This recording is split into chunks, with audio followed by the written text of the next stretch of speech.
What's up, YouTube? It's your boy, Big Boy John 25. Tonight I'm gonna do my AEW Dynamite review and highlights. If you guys are new, give me 30 likes on this video and let's get started. AEW was just a fantastic show. Never disappoints me. All Elite Wrestling returns with their weekly television program as the promotion and runs their third consecutive close set edition of AEW Dynamite tonight. Cody and Tony Schiavone kicks off the show. This week's open up from the closed set with Tony Schiavone and Cody on commentary welcoming us to the program. The American Nightmare and Schiavone runs down some of the action scheduled for tonight, including the debut of the new tag team, the Natural Nightmares, Dustin Rhodes and QT Marshall and with Brandy Rhodes, as well as the Murder Hawk Monster Lance Archer with Jay the Snake Roberts. Trent versus Kenny Omega. This match was good. You can put Kenny Omega with anybody in the ring, he'll still win the match. So this was a good match between Trent versus Kenny Omega.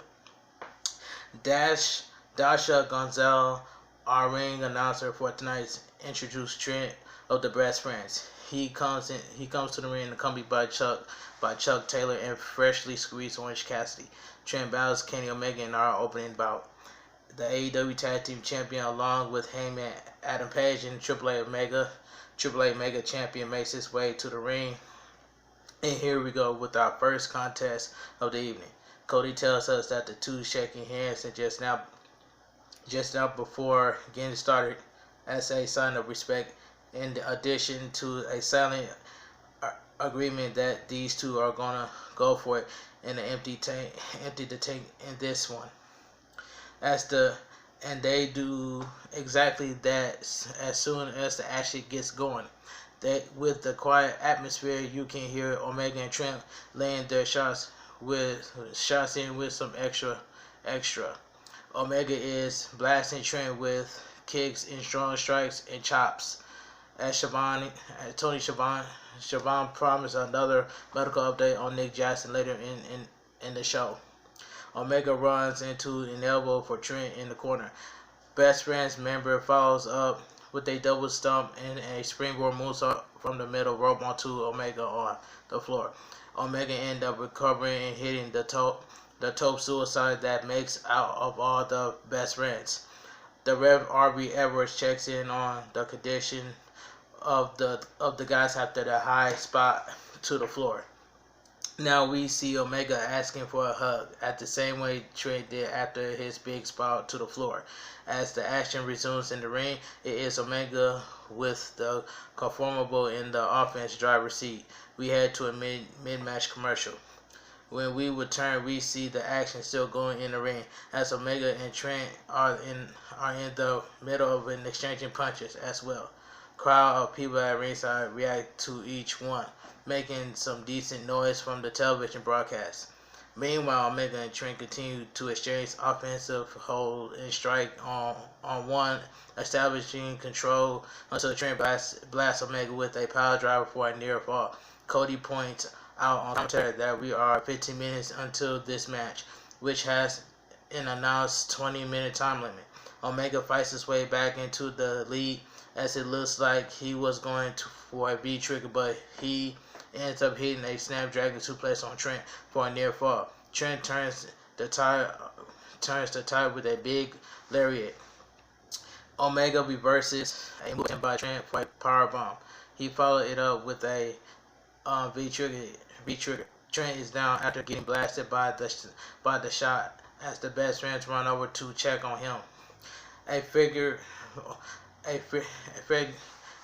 Omega struggles to get to his feet, and he does, as Trent meets him outside the ropes, where the two exchange chops and strikes on the ring apron. Dasha Gonzalez checks in on the house mic and informs us that the 2 minutes remain in the bout. Cody points out AEW is trending worldwide on Twitter. Trent with a running knee strike for a close near fall. At the 1 minute warning mark, Omega gets the one-winged angel for the victory. Excellent opening contest here on the AEW Dynamite. The two shake hands as Omega music plays and Cody and Tony puts over their match on commentary. The winner of the match, Kenny Omega. This match was fantastic. Matt Hardy and Chris Jericho video package. I laugh at this video, at that segment between Matt Hardy and Chris Jericho video package. As Tony and Cody finish up their props for Omega and Trent, as they talk some about the debuts of Matt Hardy in AEW and his decisions to join the Elite in their upcoming battle against Chris Jericho in the Inner Circle in the first ever AEW Blood and Guts. After the video package finished up, we head to another commercial break. Hikaru Shida versus Anna Jay. This match was garbage. This AEW Women's Division continues to be god-awful. A brief Hikaru Shida promotional vintage airs as we return to AEW Dynamite out of the commercial break. From there, Cody and Tony welcomes us back to the show as Shida makes her ring entrance while her music plays in the closed set arena. Already in the ring is Shida opponent, a wrestler making her AEW Dynamite debut in the ring Women's Division, Anna Jay with 2 J's. The bell sounds, and here we go. Shida jumps off into an early, but it doesn't last long as the AEW newcomer Jay quickly fights her way into the match, delivering a decent showing of a couple of minutes before Shida scores the pinfall to earn several wins in her last 8 matches. The winner of the match, Hikaru Shida. After the match, Hikaru Shida and Dr. Britt Baker confrontation. Following the match, Shida gets into it with one of the handful of members of the audience near ringside. Shida gets in Dr. Britt Baker's face after the outspoken AEW's women's competitor talk some trash at one of the top-ranked AEW contenders.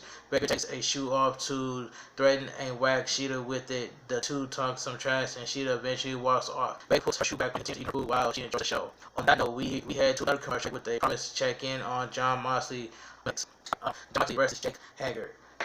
Jake Hager. When we return from the break, an executive in-depth video package airs showing the history of the Jon Moxley and Chris Jericho / Inner Circle rivalry. The focus is on Jon Moxley versus Jake Hager, with brand new one-on-one talking heads interviews with the AEW World Champion himself, as well as Chris Jericho, Jake Hager, and the others. Highlight of past action is shown while they're mixing chops of Hager's dominance in the Bellator MMA and his AEW Dynamite highlights and more. After the lengthy vintage concludes, we head back to commercial. Marco Stunt versus Murder Hawk Monster Lance Archer. We're back from the break, and Cody's match must be coming up soon, as we see in our introduced the Colt Cabana joining Tony Schiavone, replacing the American Nightmare on commentary. With that in mind, Schiavone kicks it to Dasha Gazelle in the ring, who introduced Jurassic Express members Marco Stunt. Marco Stunt is 4 wins to 4 losses in AEW Men's Division, makes his way to the ring, a ton of energy as Colt Cabana makes a couple of wide check cracks on commentary. Before turning interest in Spanish, the announcers kick to a new message from Jake the Snake Roberts. Jake the Snake Roberts in a pre-taped backstage interview that is mixed into a cool video package with some shots of Lance Archer looking like the Hawk Monster. Poison he is portraying now as Roberts talks about smiling and not being happy. And nothing Cody isn't smart, but he might be smart enough to be afraid of Archer and what they have planned for him. Jake makes a mean spirit comment about Cody needing Brandy Rhodes' permission, claiming he has a feeling that she wears the pants in their family. With that behind us, the Murder Hawk Monster makes his way out without Jake taking out a cameraman and doctor as he headed to the ring. He keeps preferring Colt Cabana on guest commentary, while Angry Guarantee walking around knowing Stunt is down and out after ragdolling him around with different high-impact slam and moves. Archer keeps turning Cabana from the ring, with Tony Schiavone bringing up their showdown upcoming in the first round of the TNT World Championship Tournament. Archer is dominating this match, with these turning into easily a complete one-side squash match, with the announcers even joking about what the odds will be that Stunt stands a chance at winning this match tonight. Stunt gets very, very brief gets a very, very brief hope spot showing incredible credibility. Quick signs of life and optimism before Archer quickly cuts his offensive attempt, turning that tie immediately back in his favor. The hostess start up and takes with a finishing move for the victory. The winner of the match, Murder Hawk Monster Lance Archer. After the match, Lance Archer goes too far. After the match, Archer heads to the back while Cabana on guest commentary claims to be ready for the biggest and baddest AEW has to offer, referencing his first round TNT title tournament match scheduled for AEW Dynamite in 2 weeks. However, while heading to the backstage arena, Archer gets to the current and decides to stop. He turns around and heads back to the ring and grabs Marco's stunt. From the ring apron, the Murder Hawk Monster picks Stunt up and chokes slams him about 20 feet away as Stunt goes for a sailing over the ring barricade onto a couple of members of the audience. The announcers again put over the dominance of Lance Archer as they send things to another pre-taped video package. Exile 1 Brody Lee meets with the Dark Order. Colt Cabana and Tony Schiavone kicks it to a video package that shows Brody Lee, the Exile 1 of the Dark Order, holding a meeting with the other members of the group.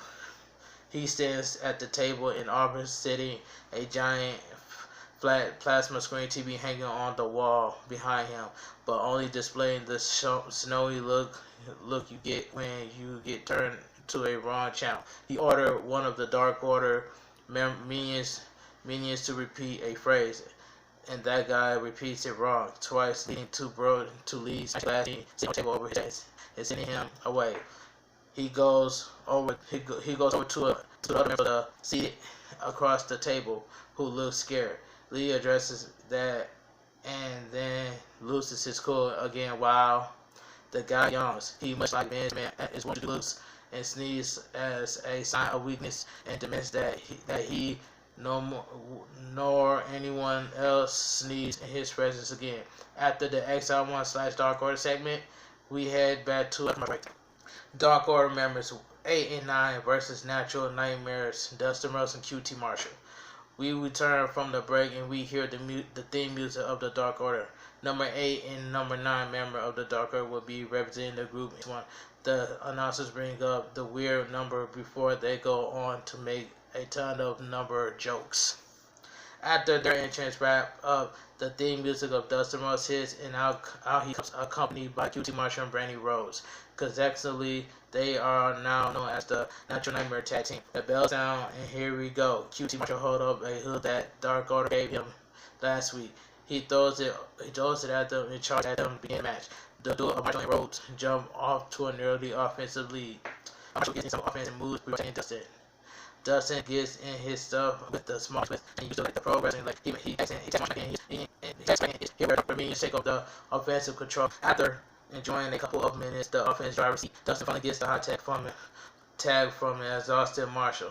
Dustin comes in like a man possessed and is all over the place. He is even running off pavement, landing on the order member on the floor. They get the millions back in the ring, hit their double team finisher. Dustin Covery also break after I let the first match the team division gets exciting. New addition. Winners the Natural Dustin Rhodes and QT Marshall.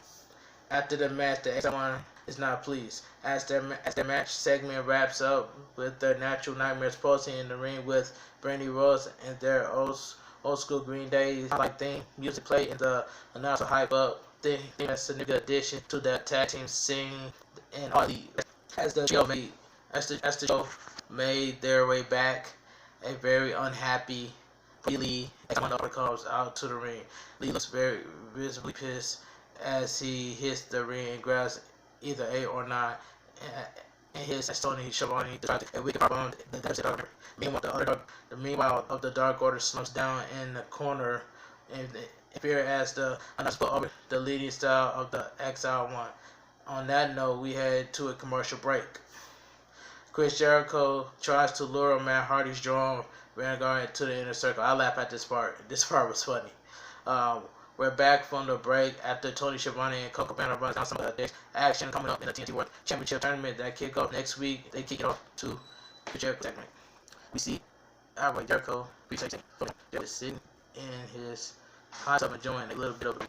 He talks about last week with Matt Hardy on the everybody brewing between the Jericho talks trash and varsity elite members, including Nick Jackson, for taking a bunch of time work after the birth of his child. Vinegar drone flies up to Jericho.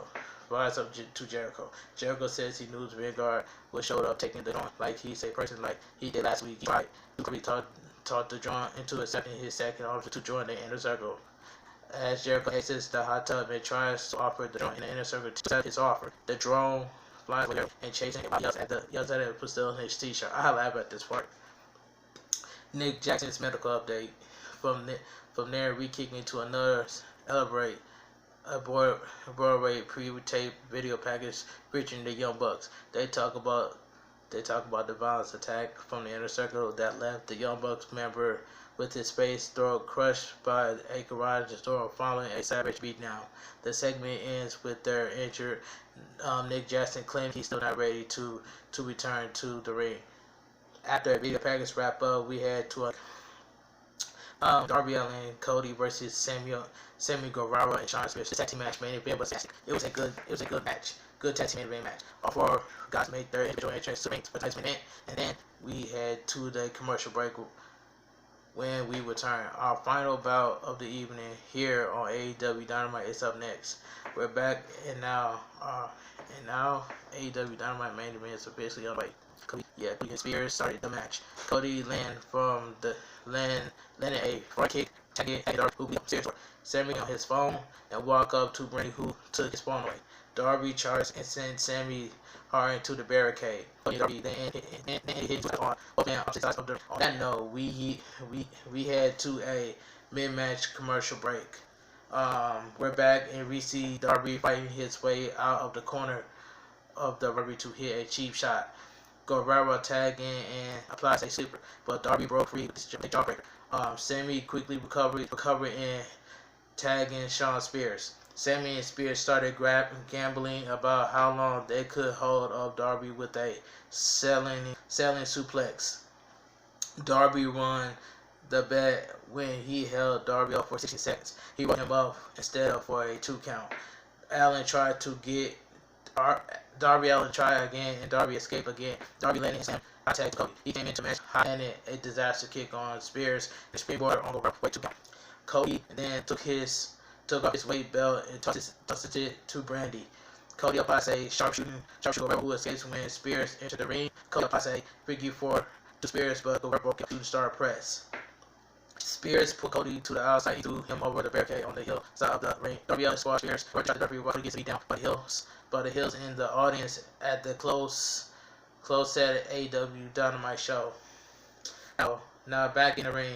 Spears accidentally knocked Guerrero out of the ring, then ends up on the floor himself. Darby Allin with a suicide dive on Guerrero tries one on Spears, but it's caught hit and going into the barricade. With the action on the floor, now Cody is getting beat up. Allin then climbs the building pole and hits insane coffin drop on both Spears and Guerrero. That was crazy. That was a brutal spot by Darby Allin. Great job by Darby Allin for doing that. Afterwards, Darby throws Spears into the top of Guerrero. Guerrero follows him up with throws him down towards the barricade. Cody goes up and hits a reverse suplex on Guerrero. Spears then lands a fall splash on Cody. From there, the chairman of AEW, Shawn Spears, calls for a chair. He gets one and looks last Cody with it. However, Darby Allin takes it, but Guerrero takes it from him while this is going on. Spears roll of Darby Allin for the 1-2-3, giving his team the win. The winners of the match, Sammy Guevara and Shawn Spears. This was an excellent tag team main event match. After the match, Darby Allin lays out Cody. And on an unexpected angle to close off the show, Darby Allin decks the American Nightmare Cody Rhodes. After dropping the bout for his team by being on the wrong end of the pinfall from Spears, end up saying I didn't want to hear from him anymore. Cody kept trying to help him up. Eventually, Darby Allin decks him with a left and left him laying in the ring as heading to the back.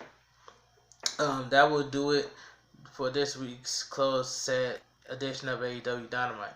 It was a fantastic show. I had lots of fun watching it. You know what I'm saying? And it was a good show. AEW Dynamite never disappointed me. It was just a good show. But anyway, if you guys enjoy my AEW Dynamite review and highlights, give me 30 likes on this video. And comment down below what you guys think of AEW Dynamite. Follow me on Instagram, Twitter, and TikTok will be down below in the description. And I will see you guys in the review and highlights. Make sure I get that video 30 likes tomorrow.